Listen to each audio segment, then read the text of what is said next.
that we brought. Practical tips to be close to God. Number one, speak to God. Make the relationship real. If a person's not speaking to God, it just hasn't even begun. It's like a baby, a little baby in the Avodas Hashem. Speak to God. That's the world of maturity. Make the relationship real. Speak to God. And then we said about what? Everything. What's going on in your day? How you feeling? Everything. Is there anything that's too small, too petty, that you don't want to tell God about? Nothing. Tell God everything. Everything is relevant. Everything is important. And then we explain, should I just talk to God or should I pour my heart out? Pour your heart out. Pour your heart out.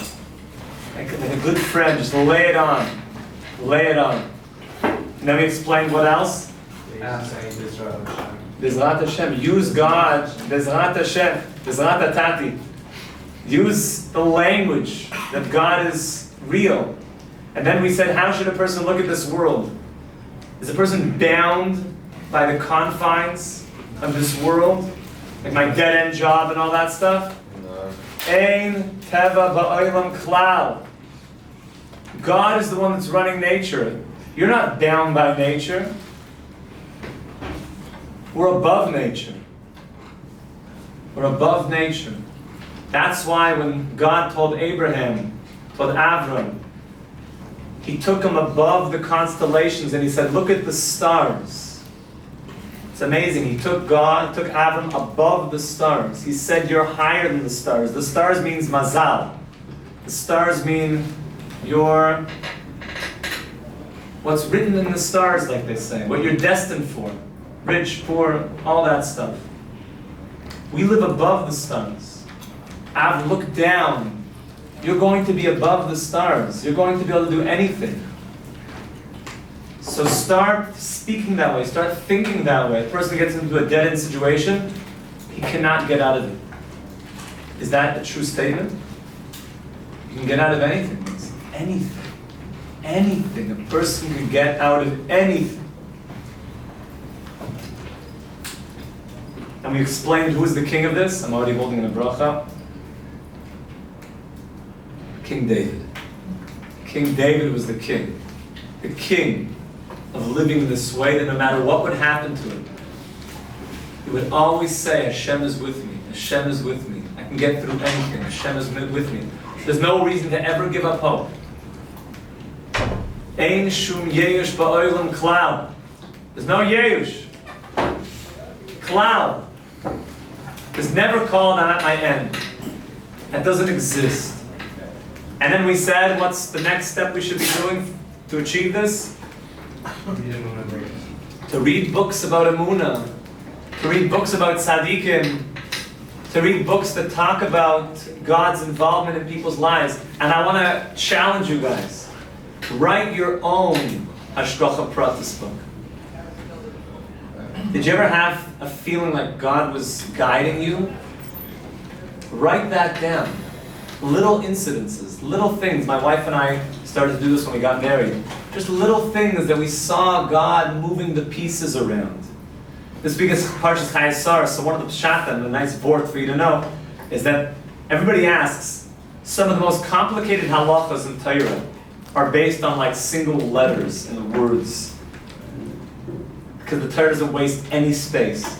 And all of a sudden, in Parshas Chayesar, the Torah goes at extreme length to tell you the entire process of boy meets girl, of a shidduch. So why does the Torah go to such length? And then the whole story is repeated. I'm saying the whole parsha is talking about a love story, finding a soulmate. Whereas other parts of the Torah, huge amounts of the law are being decided on letters. It seems like a bit of a discrepancy, no?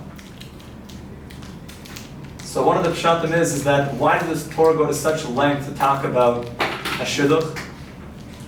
Because when you talk about how husbands and wives meet each other, it's so obvious that God is involved. You see it. Ask anybody. Rabbi Dubach has an amazing story. By the way, there's always going to be a difference between the way that he says the story and the way she says the story. I always have my... they're both amazing stories, but we both saw different parts of the story. Ask Rabbi Dov there. He has an amazing story how he met his wife. And it's everybody. Because there you see God's involvement. So start writing your own Hashgacha Pratis stories. How things came together, how you met that person, how you... Think about you guys. How are you here right now?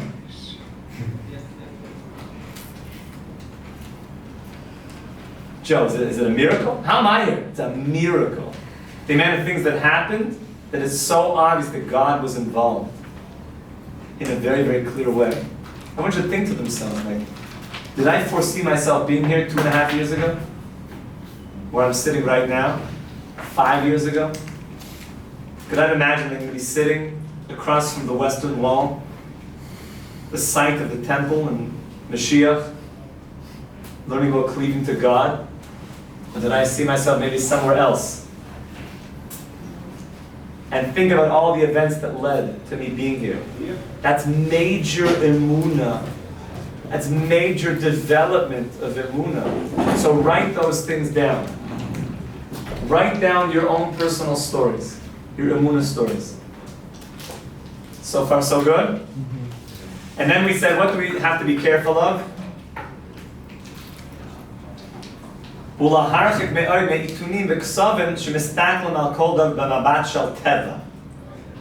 Be very careful reading publications, blogs, and what have you, where everything is just looking at the world through non-God eyes. In a world where God does not exist, you have to be very careful, because that could skew a person's whole way of thinking. Well, he's got 300 million subscribers to his Instagram account. It must be he's telling me the truth. It's a proof, right? Ronaldo, 379 million, he must be telling the truth. It has to be. Someone said, no, maybe there's double accounts. Okay, 349 million. So he's got to be telling the truth. Be careful, what's he selling us? What's he telling us? Be careful with what messages you're getting. It's very, very easy to get a message that's going away from God running the world and God being a part of our lives. It's very subtle. So the Rebbe here is saying, be very careful about the things that you imbibe, that you ingest into your consciousness. You should know one of the blessings that we give on husband and wife is a good vort. Remember this one when you're at a Sheva Brachas. And that we tell a husband and wife that they should have a bayis nem b'Yisrael. Now you heard that one? Bayis nem b'Yisrael. What's that mean? I hope you guys know. You know, like everybody says it to each other. A bayis ne'eman b'Yisrael. A house in Israel? It's so it means a house. Ne'eman means a faithful house. B'Yisrael, within Israel. Whether it means Israel proper, or it means the community of Israel. Ne'eman doesn't just mean faithful per se, that they should be loyal. But it means when something is ne'eman, it stays. It's there. It's trustworthy. So what is a bayis? What makes something a home? A bit like a yeshiva shayla. What's the lumdus of a bayis? What's a lumdus? So the answer is, what really defines a house? Walls. Oh. Right? Well, this wasn't like a...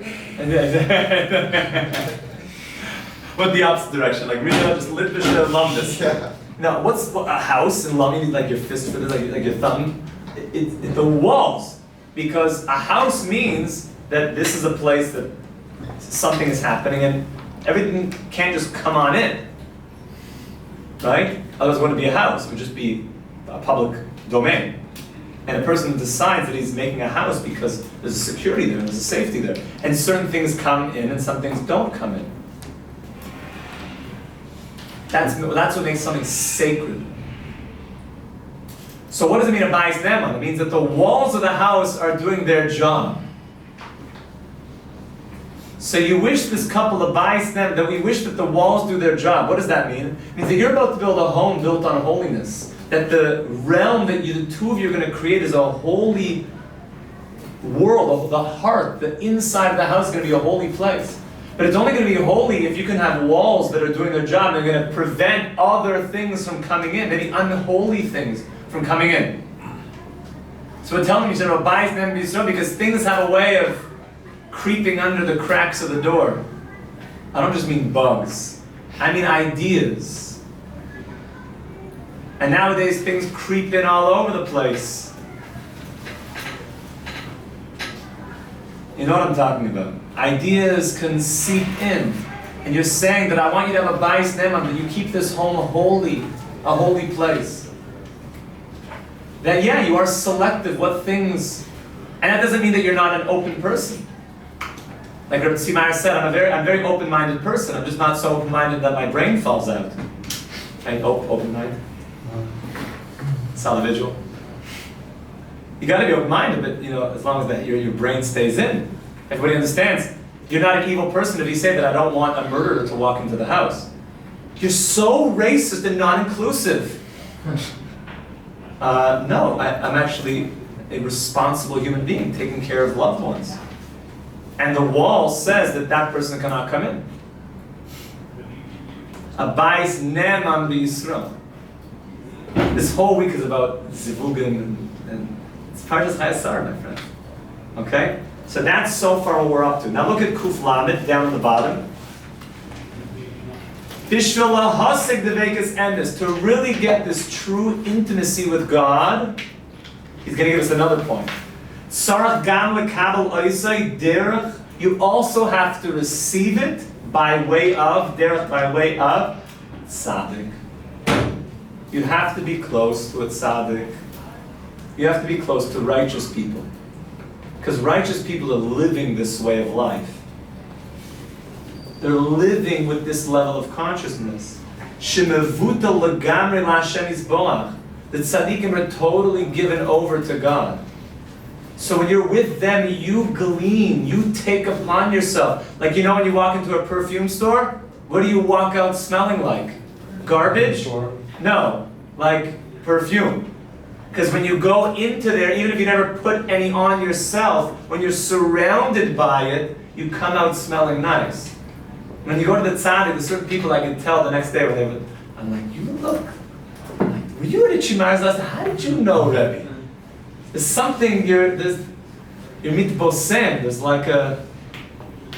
there's something nice. I could tell you've been to good places. Now by the way, Hashem Yirachim, the corollary is true.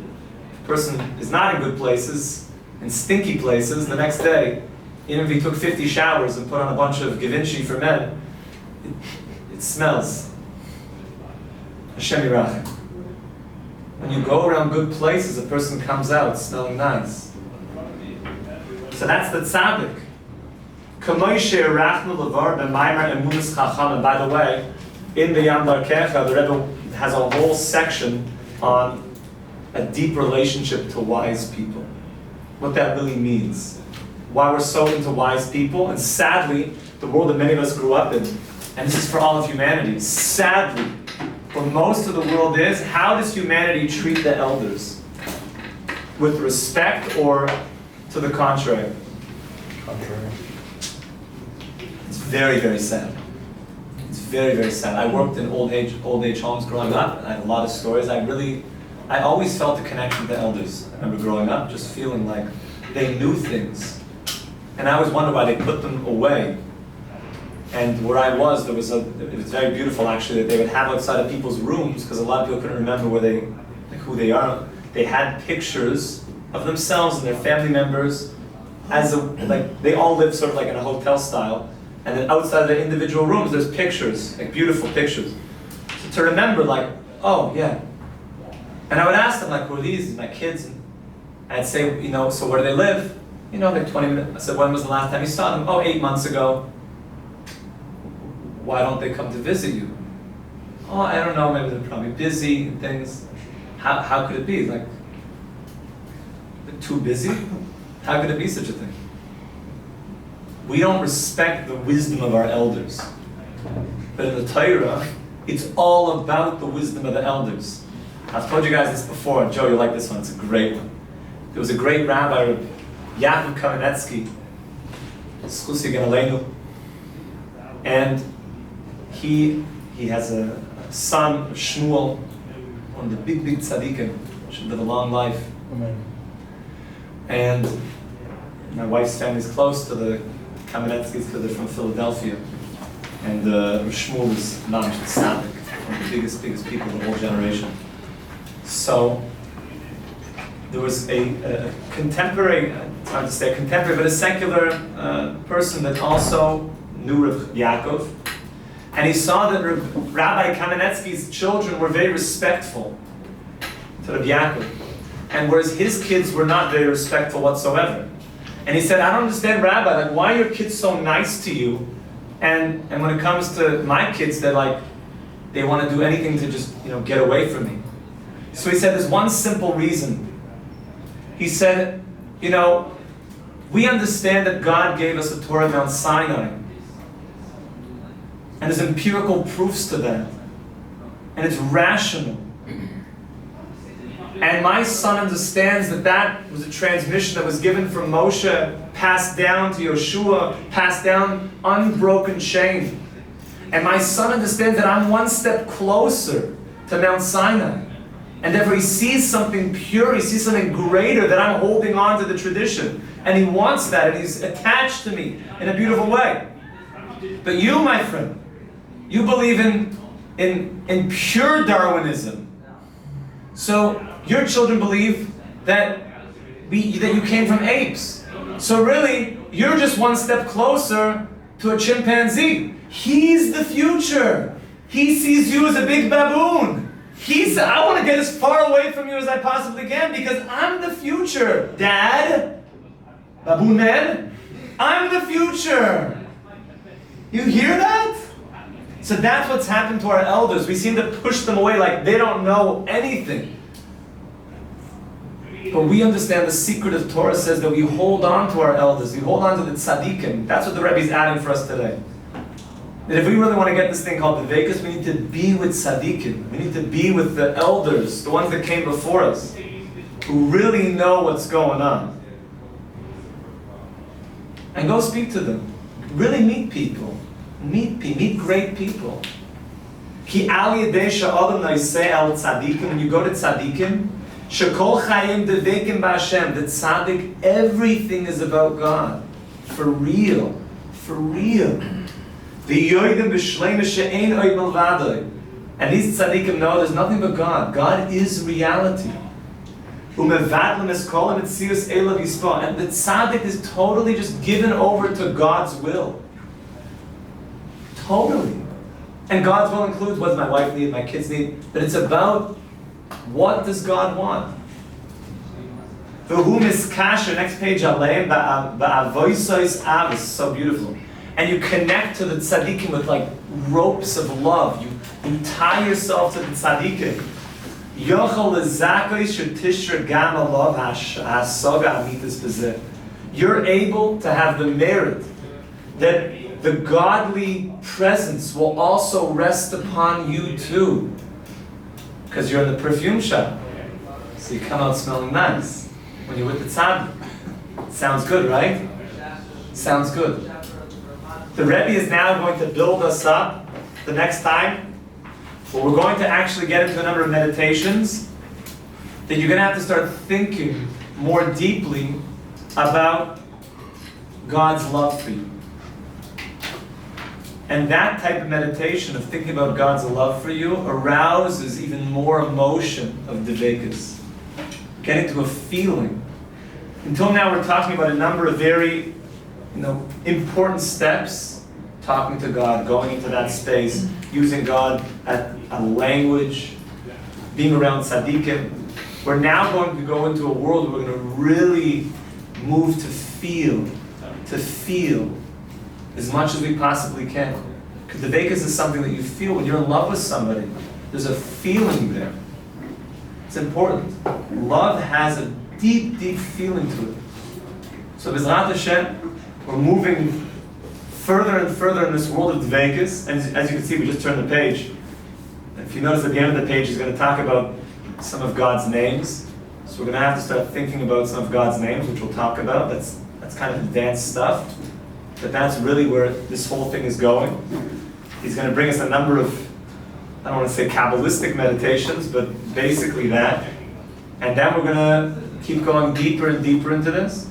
And you're going to be acquiring, we said this is a long project. It's a long, short path.